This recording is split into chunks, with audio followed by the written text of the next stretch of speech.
Emakume zuzenak, okerrak irtenak, moja txintxoak eta zerrama irtenak, itxusiak politak, atletak errenak, konplize ditut eta maite ditutenak, konplize ditut eta maite ditutenak.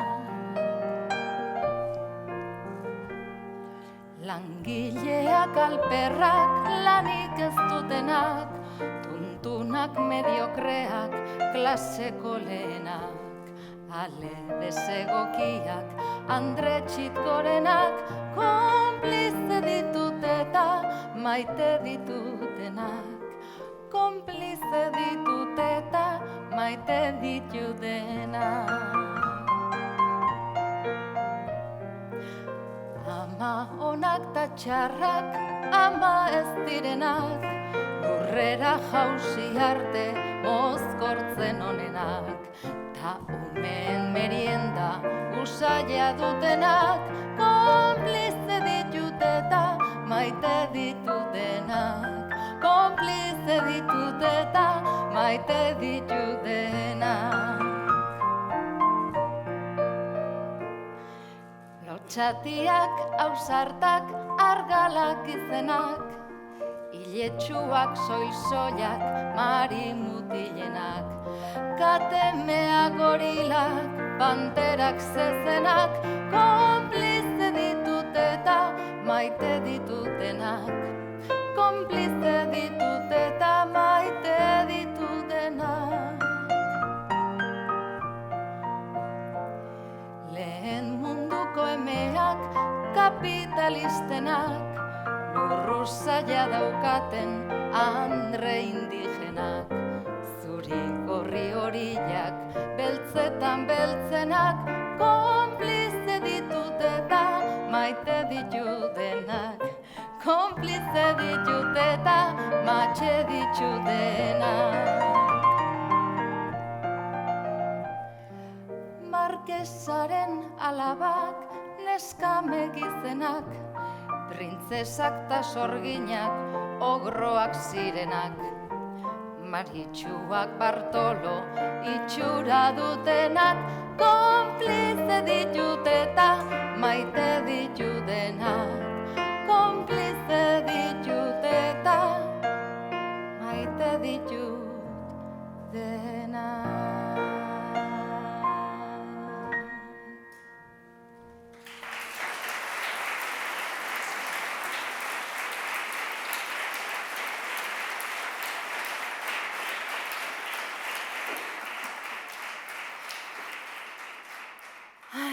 Konplize ditugu bai, eta maite ditugu, euren lan eskergarengatik, sakrifizioarengatik, ekintzaile izanagatik eta elkarkidetzarako duten gaitasunagatik. Gure miresmena adierazten diegu ba, lan eta enpresa munduan eginaren ekinez bidea urratu zuten eta urratzen segitzen duten emakume guztiei. Jaun Andreok, arratsaldeon eta ongi etorri merezimendu osoz aurtengo Gipuzkoako urrezko domina jasoko dutenen esku uzteko ekitaldira. Emakume langile eta ekintzaileek garapen ekonomikoari egiten dioten ekarpen isil eta individuala azalarazi eta guztion begietan jarri digu Gipuzkoako emakume profesional, enpresari eta zuzendarien elkarteak azken 20 urteotan. Aukera berdintasunaren xedeak, lankidetzak eta profesionaltasunak gidatutako urteak izan dira. Eta zuen lanaren aitortza eta eskerrona izan bedi gaur Gipuzkoako Foru Aldundiak eskaintzen dizuena. Domindunei eskainitako laudorioa Eduardo Zubiaurreren eskutik.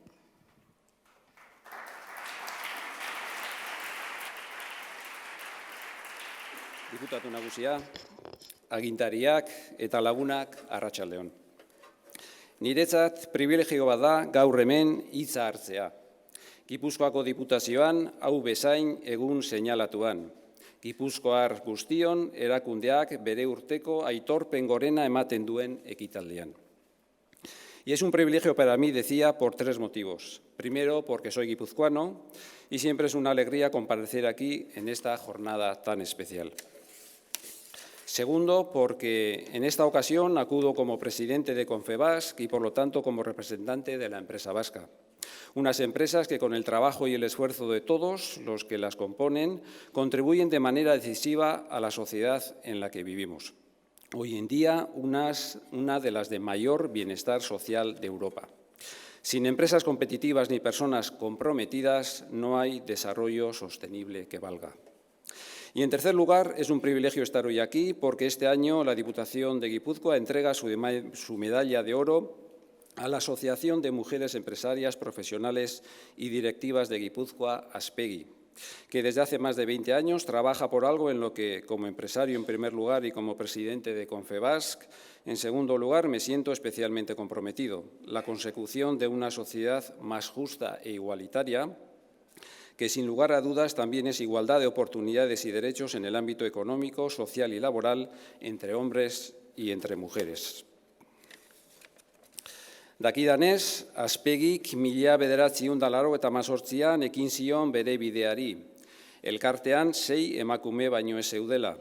Gaur Gipuzkoan 650 emakume baino gehiago dira Aspegiko kide sektore enpresarial eta industrial guztietakoak, eta horrek zalantzarik gabe erakusten du nolako indarra hartu duen eta zein beharrezkoa den euren lana. Egia izanik ere 20 urte ona gauzak aldatu egin direla. Era berean egia ere bada, oraindik asko dagoela egiteko lehen aipatu dudan helburua betetzeko. Siempre hemos dicho que no nos podemos permitir el lujo de prescindir del 50% del talento de nuestra sociedad, por ética y justicia social en primer lugar, evidentemente, pero también por cuestión de competitividad. Un proyecto que dé la espalda al 50% del talento que le rodea y de la sociedad en la que vive es un proyecto destinado al fracaso. Por eso no puedo estar más de acuerdo con la presidenta de Aspegi, Nerea Ibáñez, cuando en una entrevista publicada hace ya un tiempo ponía el acento en la necesidad de invertir en el mayor motor de la sociedad, sus personas, que son las que contribuyen a la creación de riqueza económica y social. Y añadía que el futuro ha de ser de todas las personas y también de las mujeres. Aspegi trata de poner en valor y visualizar la aportación de las mujeres al presente y a ese futuro compartido que debe ser en plena igualdad. Y para eso realiza una intensa labor.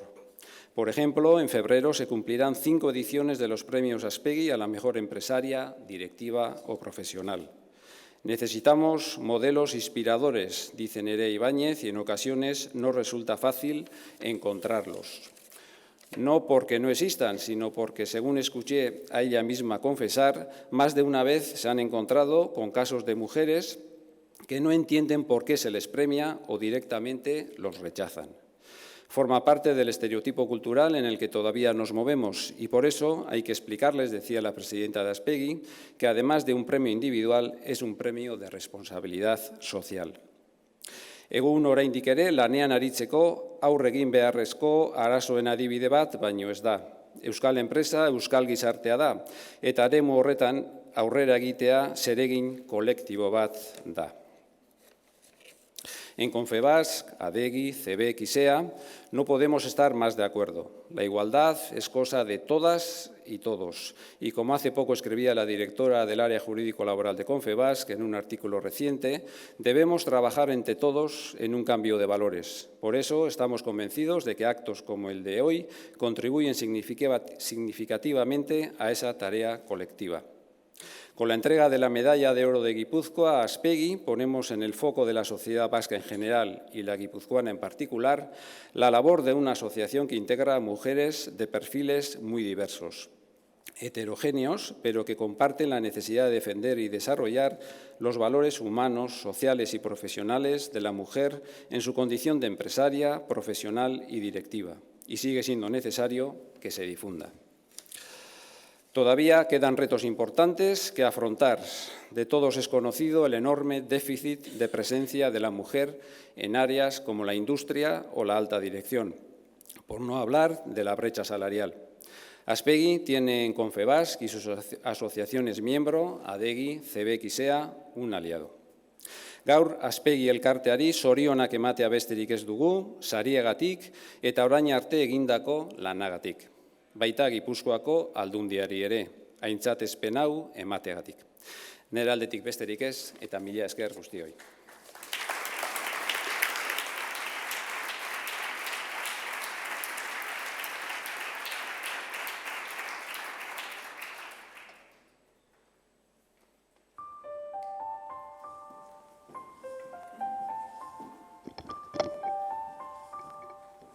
Bueno, nos encontramos otra vez en un sitio donde hacía mucho tiempo que no pensaba que iba a volver. El sitio donde hemos pasado muchas horas trabajando, muchas horas reunidas, siempre fuera de nuestros horarios de trabajo. Cuando leo los nombres de las compañeras, no puedo evitar emocionarme. Una mujer empresaria debería de ser exactamente lo mismo que ser un hombre empresario. Aquí no debería haber ningún tipo de distinción. Lo que me supone es, bueno, pues invertir y arriesgarme en un negocio. Para eso, bueno, pues el día a día es tener que gestionar, tener que organizar, tener que decidir. Bi jardunaldi daude, profesionala, lanekoa, goiz eta eguerdi parteraino, eta gero postetatik aurrera familiarekin, aurrekin eta pertsonala. Amatasun bajanago momentu honetan, orduan ordezkatua nago. Hor egon naiz, telefonoaren bestaldean zalantzak eta gauzak argitzeko, eta noizbehinka ere lanera etorri naiz bileratxoak egitea. La verdad es que me paso parte de mis horas desplazándome y muchas veces tengo la sensación de que soy una pequeña unidad móvil porque incluso voy resolviendo cosas mediante llamadas telefónicas. Ahora nos dirigimos al centro de Hondarribi, uno de los centros educativos donde desarrollo y desempeño funciones de gerencia profesional. Lo que trato es integrar esto con el proyecto de Aspegi y con mi proyecto personal también. Exigen mucha coordinación, hay quien le llama conciliar, pero a mí me gusta llamarlo también corresponsabilidad. El principio fue bastante duro porque nadie creía en nosotras. ¿Qué íbamos a hacer? Aquí vemos todo el trabajo que se desarrolló durante los primeros años, pero solo está en papel. Aquí no están reflejadas las horas, no está reflejado todo el esfuerzo y el crearnos una forma de ver la vida y de trabajar que hasta ahora nadie nos había hablado. Pasado ben krisisan atzetik, igual momentu hontan paroan iongo nitxean, ez dakit. Apostu bat egin ben hemen bi handitzen, baina nire galdera izaten da normalean, zeatik ni eta niri hain zaila egin gaztan gauza bat eta beste emakume asko birin gelditxuri zela eta zehatxik hori, ez? Ze faktore estruktural da zen hori gertateko, ez? ¿Por qué deberíamos ser más visibles empresarialmente? Bueno, primero porque es que no sé por qué tenemos que ser invisibles. Eskutatu ditugu eskutatu dituzte emakume horiek, atera behar dira eta beharra dugu batez ere beste emakume askoentzako eta gazteentzako erreferenteak behar dituzte.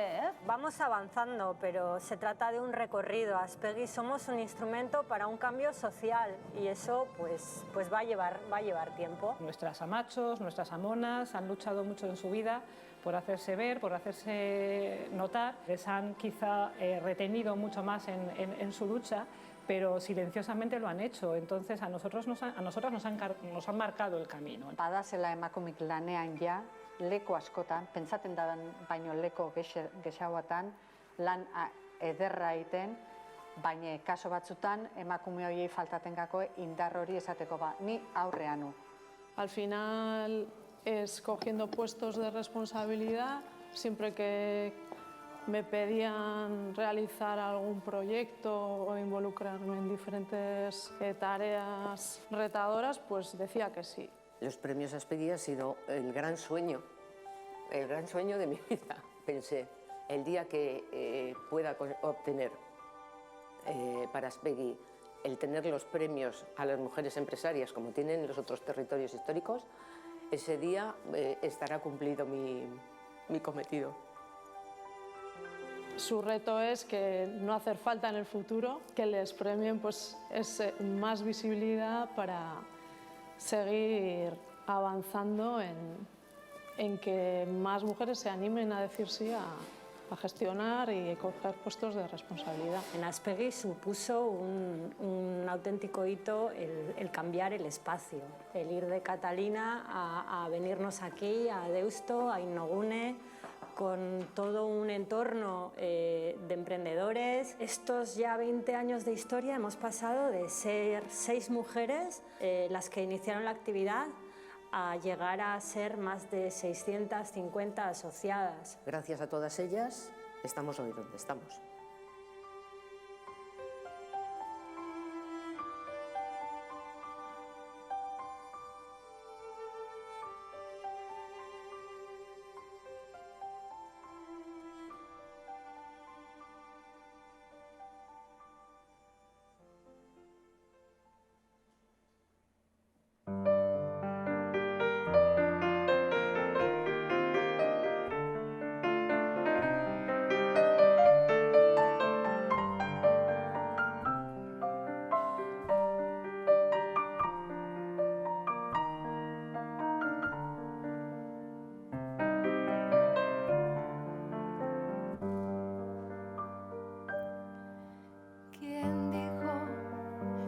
Todo está perdido. Yo vengo a ofrecer mi corazón. Tanta sangre que se llevó el río. Yo vengo a ofrecer mi corazón. No será tan fácil, ya sé qué pasa. No será tan simple como pensaba, como abrir el pecho y sacar el alma. Una cuchillada del amor, luna de los pobres siempre abierta. Yo vengo a ofrecer mi corazón como un documento inalterable. Yo vengo a ofrecer mi corazón y uniré las puntas de un mismo lazo y me iré tranquila y me iré y te daré todo y me darás algo que me alivie un poco más.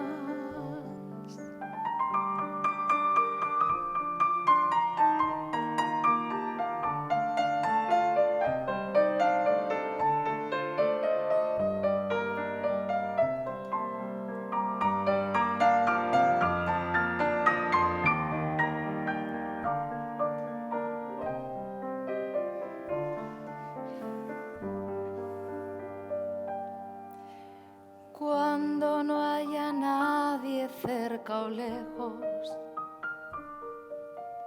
yo vengo a ofrecer mi corazón. Cuando los satélites no alcancen, yo vengo a ofrecer mi corazón. Y hablo de países y de esperanzas, hablo por la vida, hablo por la nada, hablo de cambiar esta nuestra casa, de cambiarla por cambiar, no más. ¿Quién dijo que todo está perdido?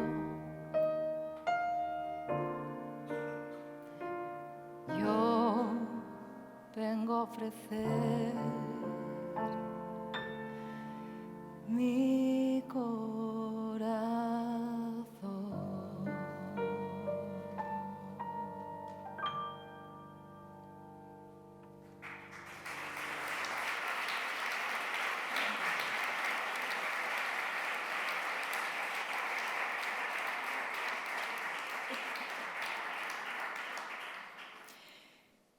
Gipuzkoako Foru Gobernuak Aspegi aukeratu du. Gipuzkoako bereizgarri gorena den urrezko domina, Gipuzkoako emakume profesional, enpresari eta zuzendarien elkarteari ematea erabaki du. Elkarte gisa egiten duen ekarpena aitortuko dugu honela, dela emakume eta gizonen aukera berdintasunaren alde, alor ekonomiko eta sozialean eraginez, dela emakumeen kolektiboak lurraldearen garapen ekonomikoari egindako ekarpen ikusaraziz eta balioa emanez. Horren adierazgarri, Gipuzkoako diputatu nagusiak Markel Olanok emango die urrezko domina Aspegiren sortzaile Julia Fernandezi eta elkartaren egungo presidentea Nerea Ibañezi. Eta segidan, domindunen eta Gipuzkoako diputatu nagusi Markel Olanoren hitzak urrenez urren zuena da domina.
Bueno, a pesar de que ya he llorado un poco, me temo que voy a seguir llorando, así que por favor, ya de entrada os pido perdón por esto. Decía que ya he llorado unas cuantas veces, pero que creo que voy a seguir llorando, así que de entrada ya pido disculpas si me interrumpo. Porque además es que resulta un poco difícil leer con las gafas puestas y las lágrimas. Bueno.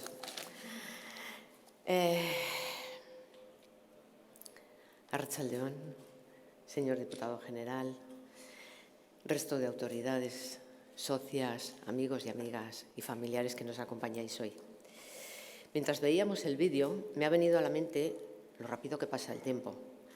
Me parece que fue ayer cuando sois mujeres, allá por el año 1998, nada menos, poníamos en marcha el proyecto Aspegi, sin saber muy bien, la verdad, a qué nos estábamos arriesgando y en qué aventura nos estábamos encargando. Y sin embargo, han pasado 21 años. 21.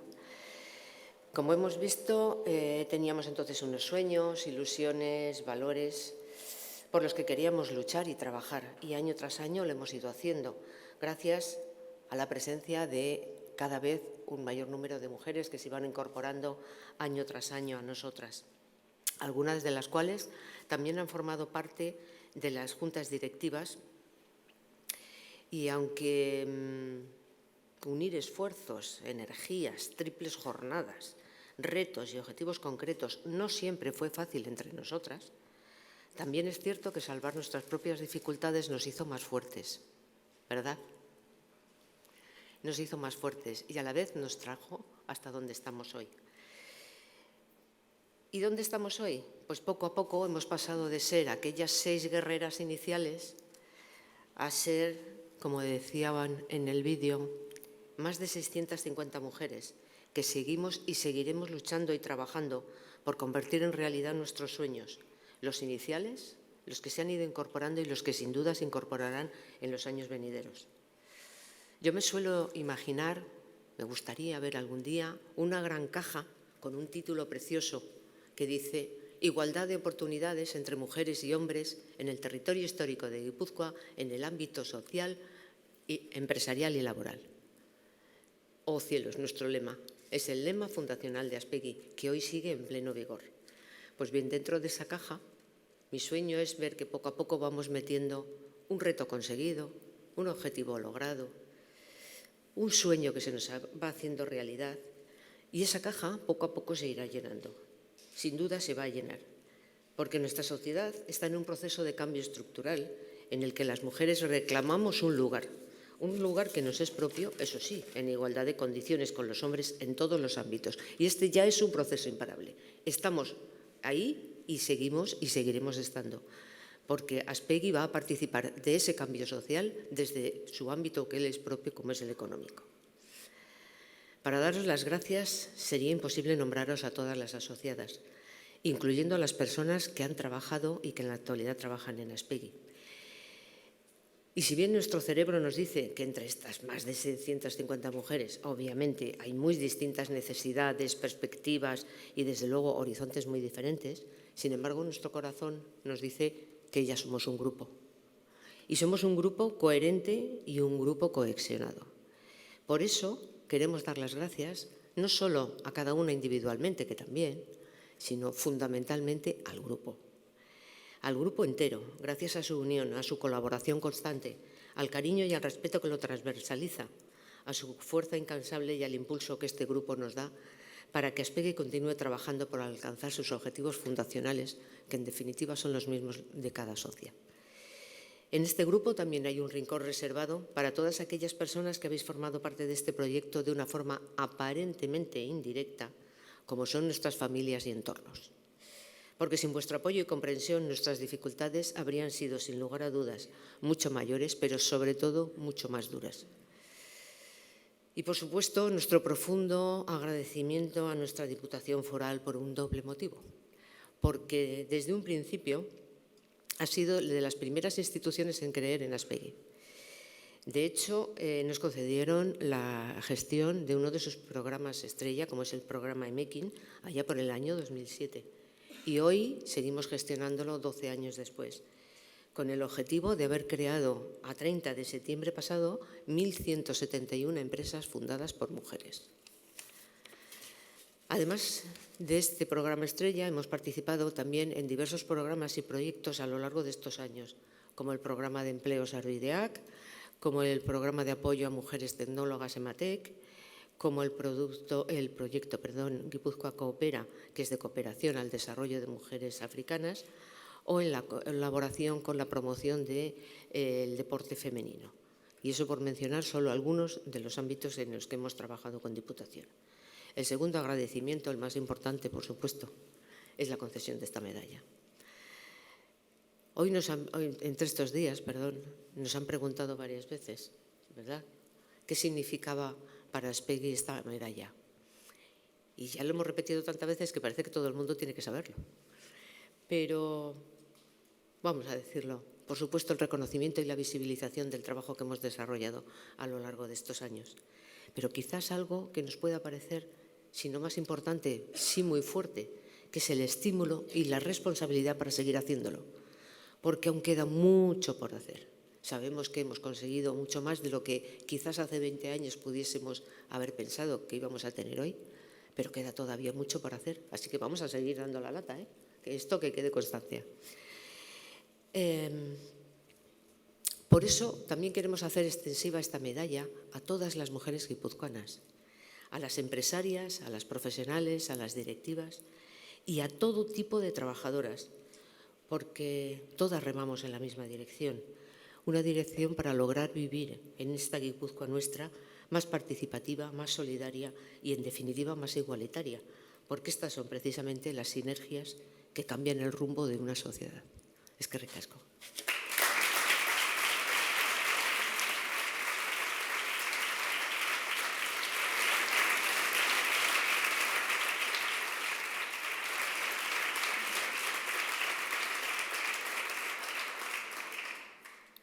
Yo tengo también, como Julia, la sensación de haber estado estos días diciendo y repitiendo y volviendo a poner el mensaje sobre la mesa, pero creo que es nuestro momento y lo vamos a seguir haciendo. Bueno, estamos en diciembre, fin de año, fechas entrañables, especiales, llenas de cariño y de amor. Es un momento de recuerdos, como los que ha evocado Julia, pero también de presentes, de regalos. Y qué mejor regalo que esta medalla de oro de la Diputación Foral de Guipúzcoa para nosotras. Un reconocimiento colectivo que visibiliza y pone de manifiesto la importancia de un reto iniciado ya hace más de 20 años y que sigue estando muy presente. Y que lo vuelvo a decir, contribuir a lograr la igualdad de oportunidades y derechos en el ámbito económico, social y laboral entre hombres y mujeres. Pero ello no implica que el objetivo se haya conseguido. Somos un agente para el cambio social y esto conlleva grandes dosis de dedicación, esfuerzo, recursos, tiempo y mucha ilusión.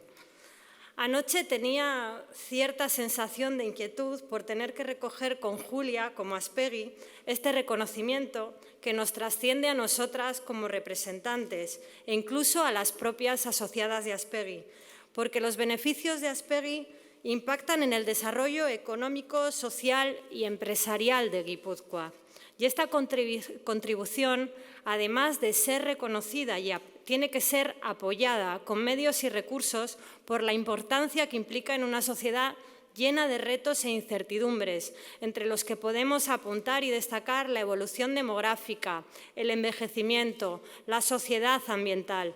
En todo ello, la igualdad se erige como un pilar para el desarrollo humano y para el desarrollo económico de nuestro territorio Guipúzcoa.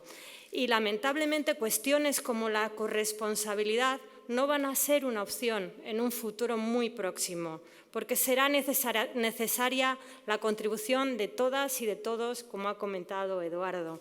Para ello, desde Aspegui vamos a centrar nuestros esfuerzos en el empoderamiento económico de las mujeres, para reducir las brechas de género y promover la igualdad en el ámbito económico, y también en lograr la participación de las mujeres en la toma de decisiones, desde el hogar a las empresas y a los gobiernos.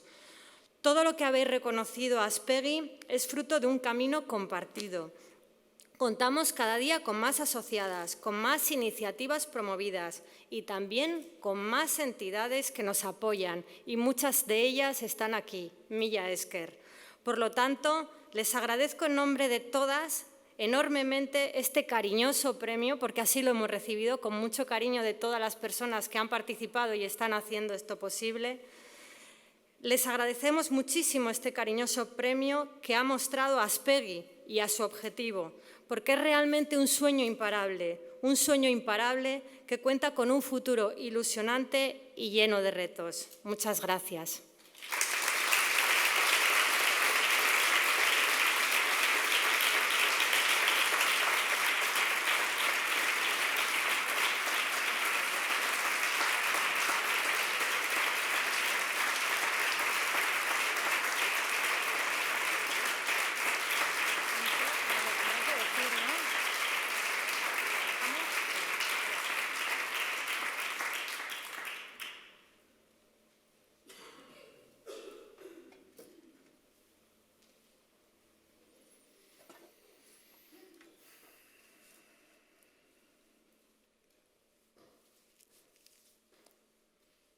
herri agintari, Aspegiko kide, herritar oro, lagun, arratsalde on guztioi.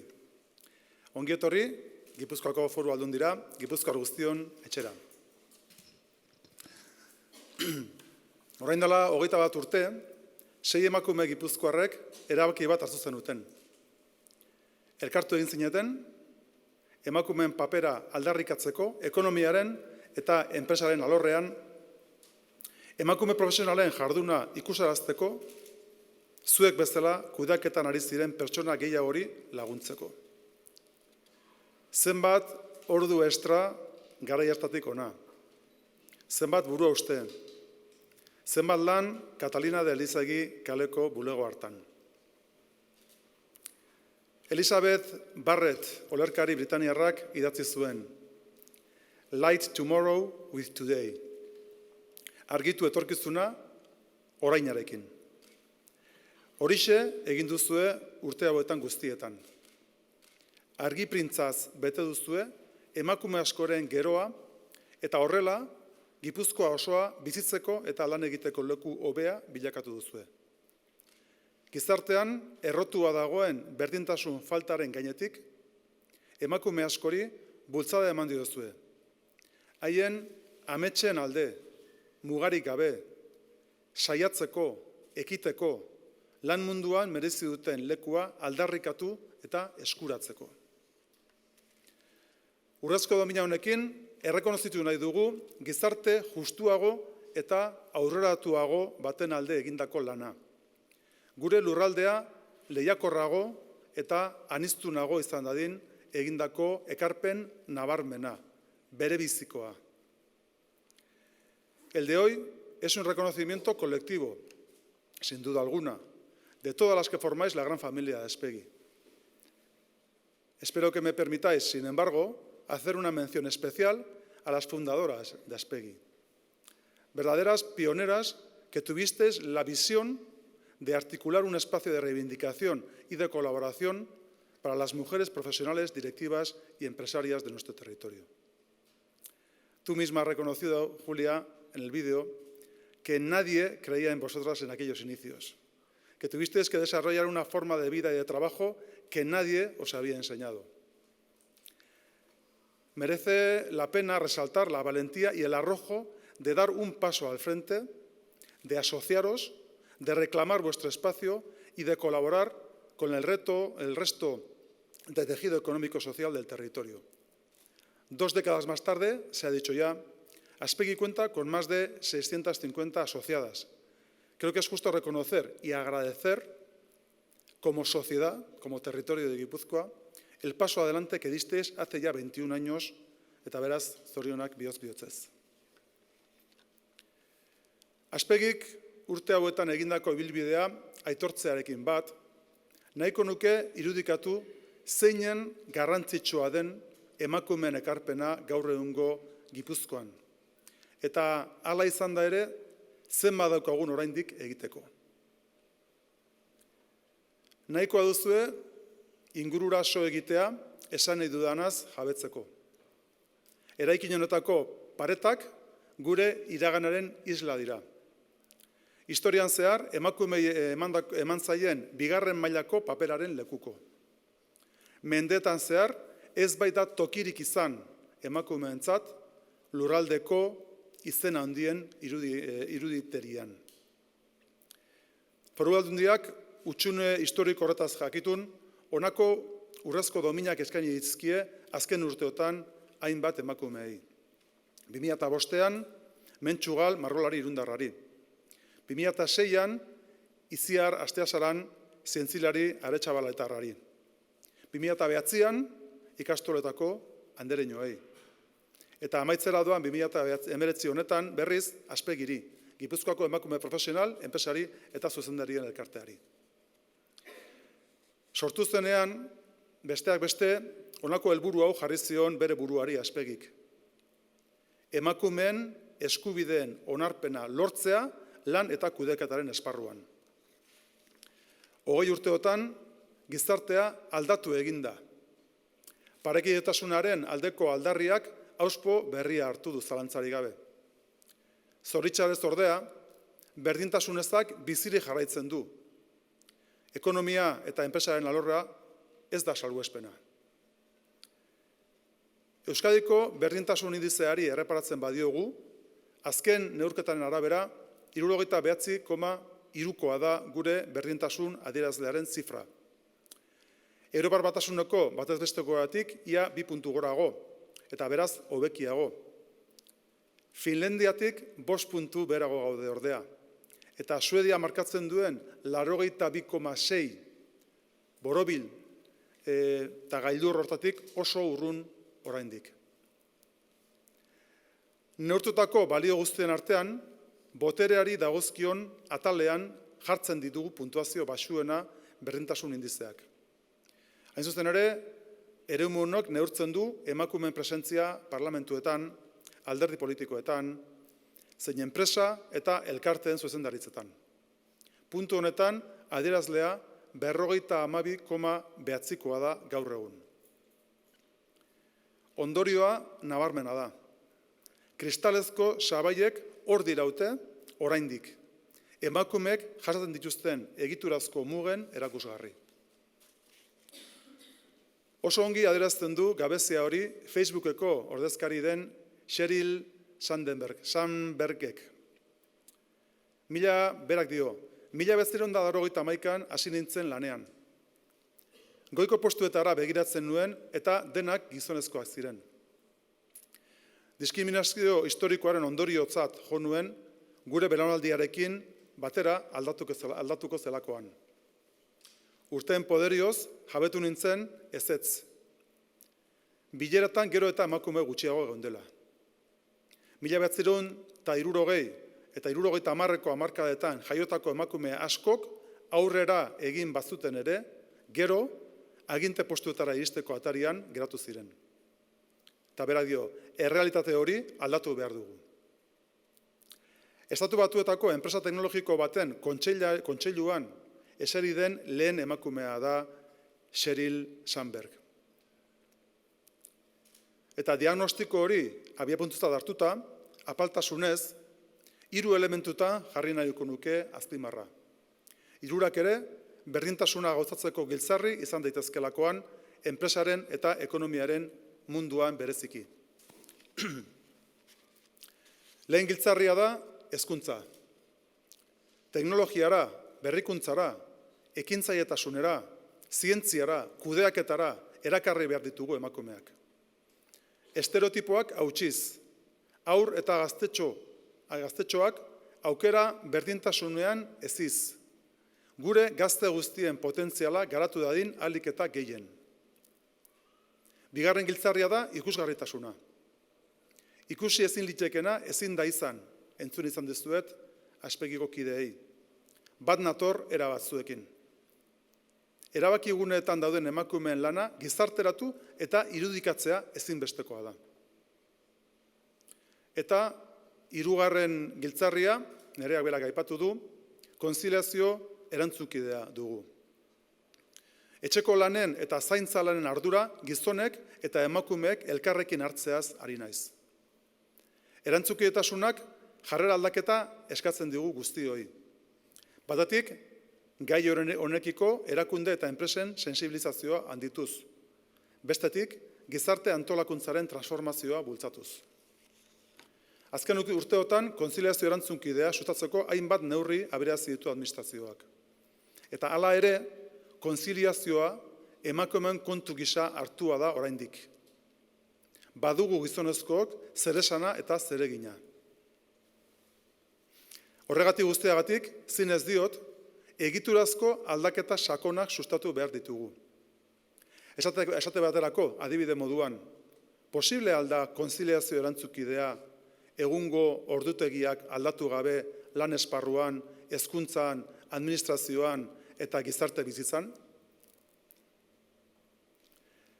Diputatu nagusi gisa, Foru Aldundiaren konpromisoa berretsi nahiko nuke 3 giltzarri hoietan eragiten jarraitzeko.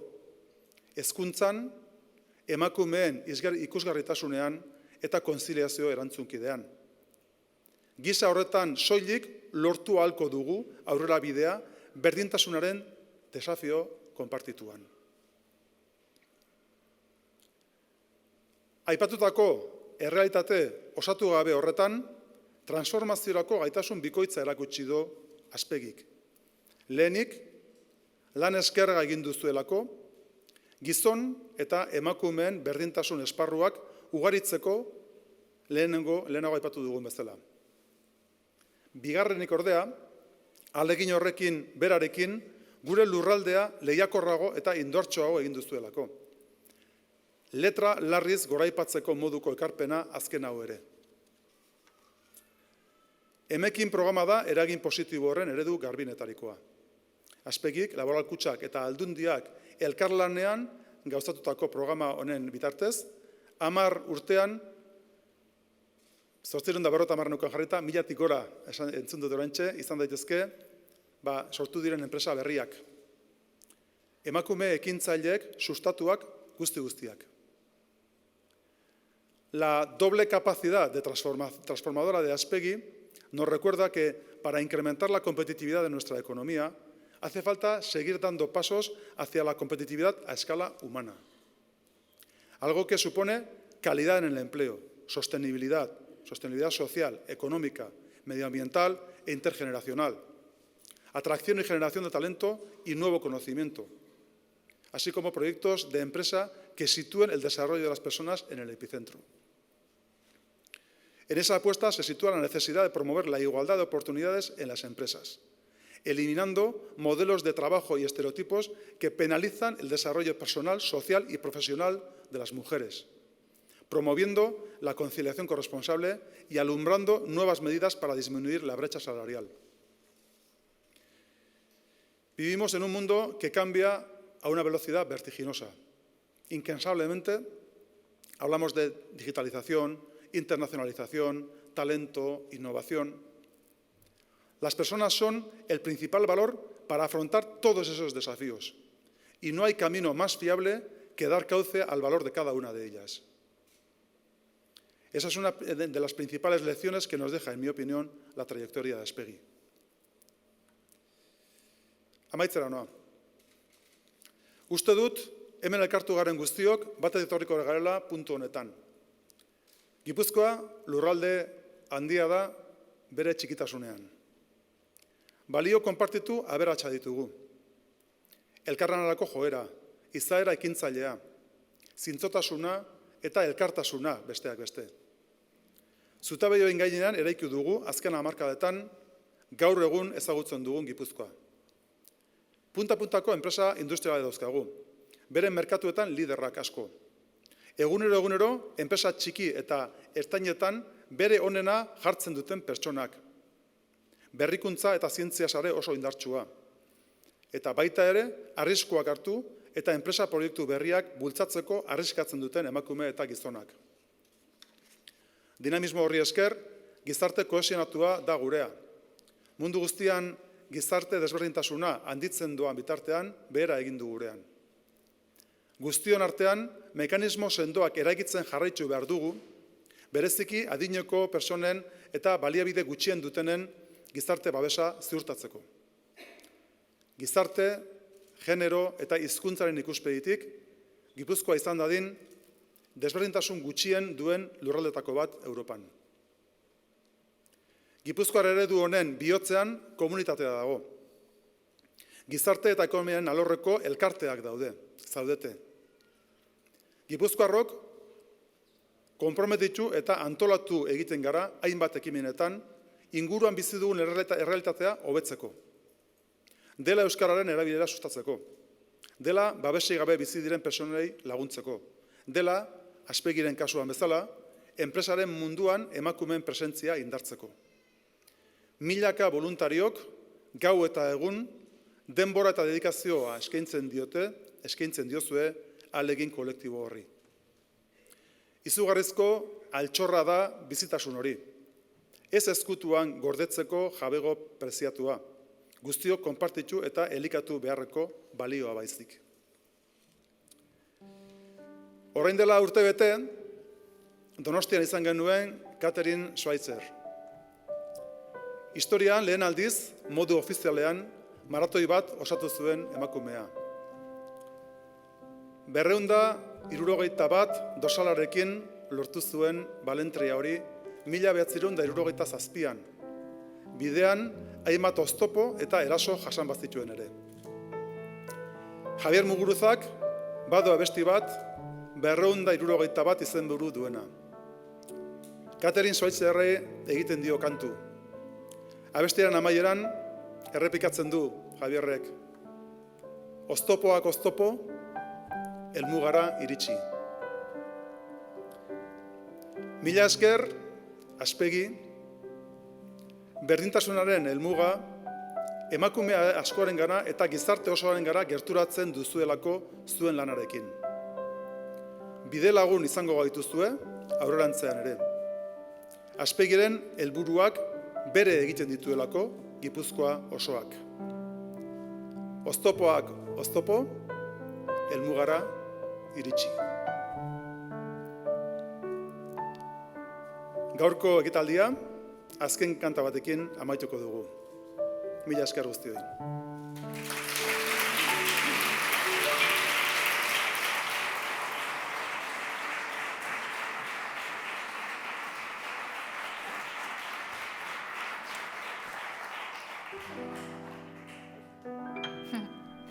Denda txiki txiki bat bazen, dena zenan txiki txiki txiki txiki txiki.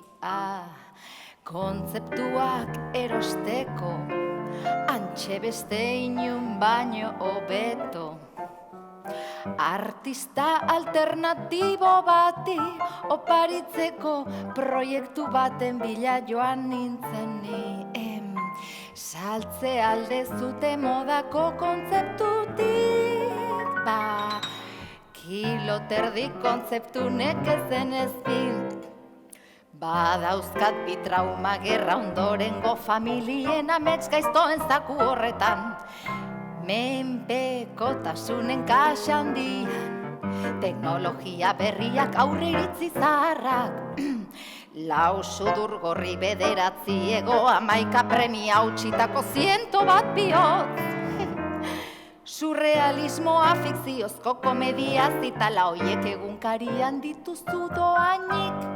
Ja baino ni nahi nunen plan como erronbo baten oi hartzuna, isiltasunaren sinergia.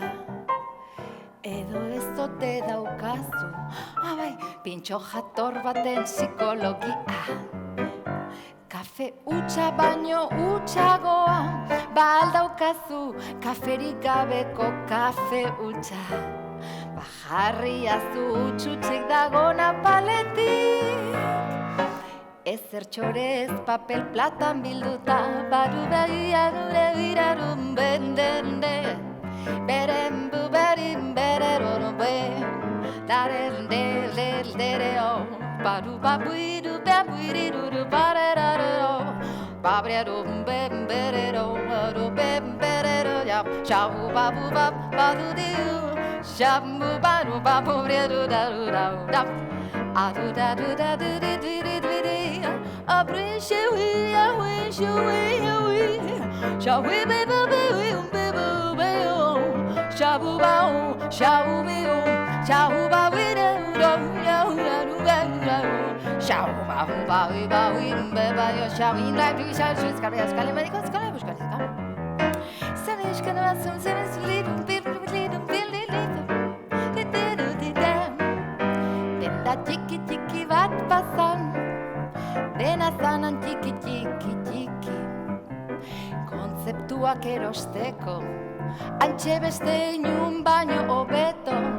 Artista alternatibo bati oparitzeko proiektu baten bila joan nintzen ni. Saltze alde zute modako kontzepturik, kilo terdi kontzeptu nekezen ezbi. Badauzkatela bi trauma gerra ondorengo maginat familina mez gaiztoen zaku horretan. Menpekotasunen kaxa handian, teknologia berriak prejuizio zaharrak.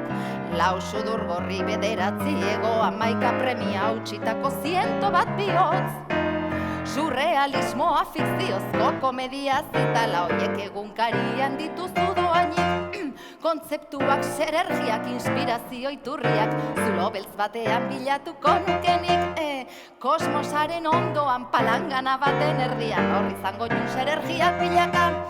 Jainkuan izenian erosi ezazu favorez, ezer txore ez papel plata biluta.